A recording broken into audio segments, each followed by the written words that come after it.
So this episode of Teen Mom was a lot more going on. Like, there was more for me to talk about. There was more that I wrote down. I had way more notes. So let's just jump right into it. First off, let's start off with Kailyn. So this week, Javi is back. And Kailyn didn't bother going to the airport. I guess she figured because, hey, me and this dude are getting a divorce, so there's no need for me to, show up with him at the airport. So he comes back, and, right off the bat, they already kind of fight and get into it.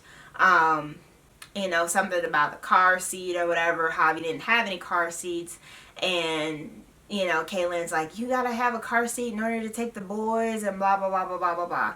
It's like, okay, hold up. He just came back. Give the guy a chance to get stuff together. Like, he just got off the plane, like, yesterday. Not even yesterday. Last night. So it's like, calm down. Give him a chance to get his stuff together. Whatever. But anyway, they ended up going somewhere. And Kailyn, of course, she went with them because she wanted to watch and see everything that he did. And we had a really heartbreaking moment in the car with Issac because Javi was kind of talking about Lincoln's room or whatever. And Issac was like, I want my room to be like such and such, blah, blah, blah, blah, blah, blah. And then Kailyn is just kind of like, well, you're not going to have a room there, baby. And, Isaac's just kind of like, but why? And it's really, you really just kind of see the effects of how, Javi being Lincoln's actual biological father and being, like a stepdad to Issac is going to play out. Kailyn was just kind of like, you can probably spend a night there a couple of times, but you're not going to have your own room there. And Issac just really didn't process it or understand, why he wasn't going to be able to stay over there and have his own room, like he does at the house. So it's really kind of hard for him to understand, everything that's going on. He's still a little kid. Obviously, he's not going to get it. But you could really just kind of see the effects that this divorce is having on him, and the fact that he's been so close to Javi and just kind of seen him as a dad. He's been there for so many years. It's really, really hard for him, and he thinks in his head, of him being his dad. So this is definitely going to be a hard time for Issac, and I really, honestly, I just feel, my heart goes out to him because it's just a hard thing to deal with. Other part is that in the beginning of the episode, Kailyn was just kind of like so torn up about the divorce that she ended up going to Puerto Rico with her friends, just kind of get her mind off of it. She did take the boys along with her just to kind of have like a girls, trip and just kind of chill out. And, you could kind of see how emotional once again she's being about Javi and the divorce and everything like that. And then when she gets home, she kind of talks to Joe about the situation and how it's going to play out involving Issac and Lincoln. And, Joe's like being very supportive, and he's just kind of like, if Javi wants to take Issac, he can. I don't care if Issac still sees him as, like being his dad. He still needs to be around him. And he does, because if Issac is separated from Javi, in a way it's gonna really affect him in the long run. So he definitely still needs to be able to spend time with him and just kind of grow up with him being there, because he has been a father figure to him for as long as he can remember. So it's very important for him to still remain in his life. So it's just going to be interesting to kind of see in the long run how this kind of plays out with Issac and Javi and the whole divorce situation. So I guess we'll just have to stay tuned to continue to see what's going to happen with it. So the second episode of Teen Mom that aired this week, going into Leah's segment, they had like a really bad flooding in West Virginia or whatever. So Jeremy had to come back home because of the flooding. His grandparents' house got ruined, and he takes Addie. And he scoops up. He wants to spend time with his daughter. He hasn't seen her in quite a few weeks or whatever. And he goes off to Ohio, and he informs Leah that he went to Ohio with Addie. And Leah just gets pissed off. She tries to call him and he doesn't answer his phone. And she's like, you know, I want to know where my child is. I should always know where my child is. I'm her mother. Da da da da da da da da. So she tries calling him a couple of times, and I guess he was annoyed with her, so he didn't pick up the phone. And, you know, when he does finally call her back, they get into a huge fight because, you know, Jeremy's like, I told you she's with us in Ohio. You know, calm down. You know, I did tell you and I did let you know where she was. Now, I get as a mother, you want to know where your kids are, you know, and you want to make sure that they're safe. But at the same time, you know, Jeremy did tell Leah where Addie was. And that does not give Leah the permission to call and harass and steadily, you know, check up on him, check in and make sure, like, oh, is she okay? You know, what you doing? Because this is Addie's father. You know what I mean? Like, he has the right to, you know, take her where he pleases, as long as he doesn't, like, kidnap her or something like that. You know, and he did let her know where she was. Now, now he didn't feel like, you know, he wanted to answer the phone or whatever because he knows Leah's kind of crazy sometimes.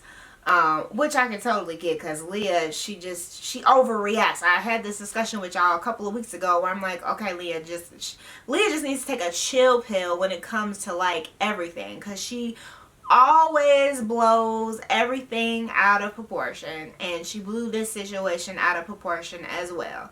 Like I said, I get wanting to know where your kids are, but, you know, you don't need to know where they are 24/7 to the extent of, you know, like she is with her daddy. You know what I mean? Like, just calm down.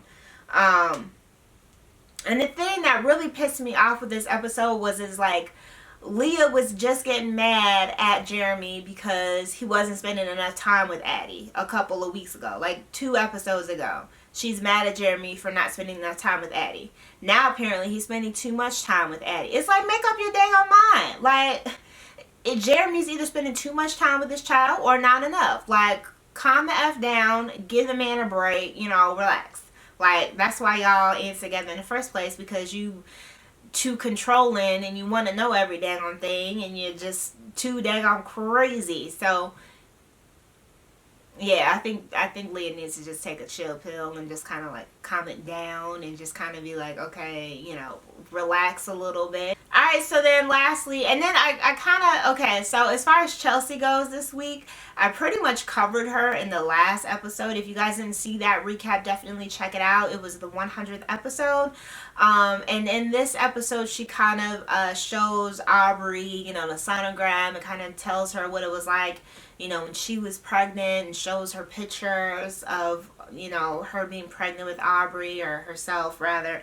And, you know, she just kind of goes to the doctor with Cole to check up on the baby and, you know, things of that nature. And they're just really excited. So there wasn't really much going on as far as, like, anything else along the storyline as far as, like, Chelsea's story is concerned. It was pretty much just her being excited about the pregnancy and things of that nature. So if you do want to get in, like, the nitty gritty of the episode, check out my last recap video, and I'm gonna jump right into Miss Jenelle. So with Janelle's segment this episode, you know, she's still vacationing with David and Jace and Marissa and the kids in Florida. You know, they're just kind of doing the family thing.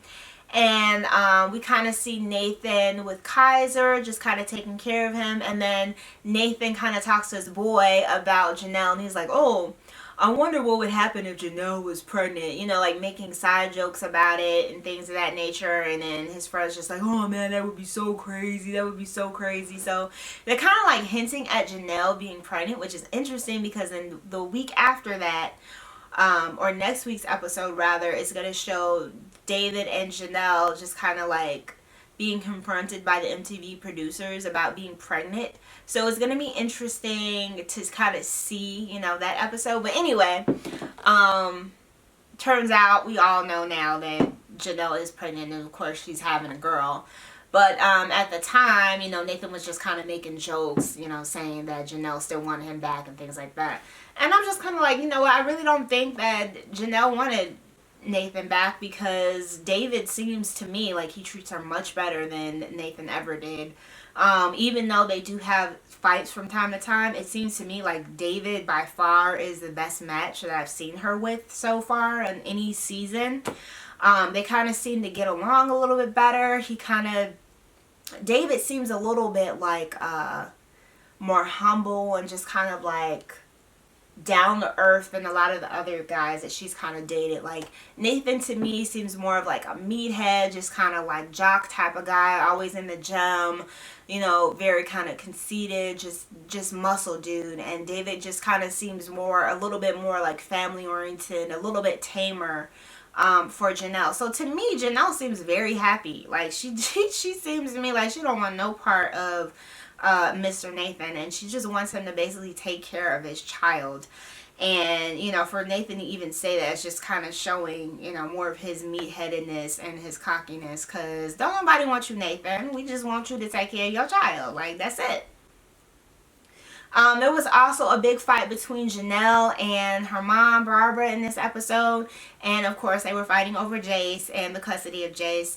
Apparently, Jenelle wanted to keep him another week after, you know, going on their little family trip or whatever, just to kind of spend more time with him and just kind of to keep him around Marissa and everything, and to have more of that, like, united family front going on. And Barbara was like, well, no, I done already paid $150 this week for him to be in daycare. And Jenelle just like goes off like, oh, well, you shouldn't have to pay that money because, you know, we can just watch him. And she's like, well, I already paid it, so can you just please bring Jace back home?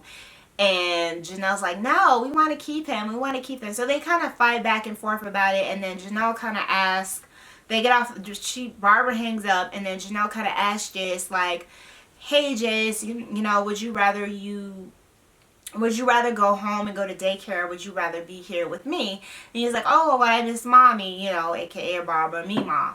And she's like, oh, well, you don't have to worry about missing mommy. You can just spend time with me and David. And Jace is like, you know, looking all sad because he wants to go to daycare and stuff. And he's like, you know, but I have fun at daycare and I want to go to daycare. And Janelle's just like, no, you can just stay here with me. And that's pretty much how things are left off, you know. Jace is put in this position yet again where he has to do what Jenelle tells him to do instead of what he really wants to do. Because honestly, at the end of the day, I feel as if Jace, he's old enough now to really understand, you know, the difference between Mima, Barbara, and, you know, Jenelle, his mom. And there are certain times when he wants to be with Barbara and with Mima, and he sometimes calls her mommy. You know, so there are certain times when he wants to be with her, and, you know, he grew up with her more so being there, because that was a time when Jenelle was going through a lot with her drug abuse and things of that nature. And, you know, Barbara has always been there for Jay, so he's used to her being there for him. So it's really just kind of a hard situation. I know that they're still fighting through this custody battle. They had been for the last few years. Don't know what's going to happen with that, how it's going to be resolved. But that's another one of those situations where it's like we just kind of have to keep watching and, you know, see how it plays out in the long run, because we don't know. It's just, it's hard watching these kids going through these things in these episodes. It really is. Alright guys, so that was it for this week's episode recap. I hope that you guys enjoyed it. Be sure to comment, rate, and subscribe, and I will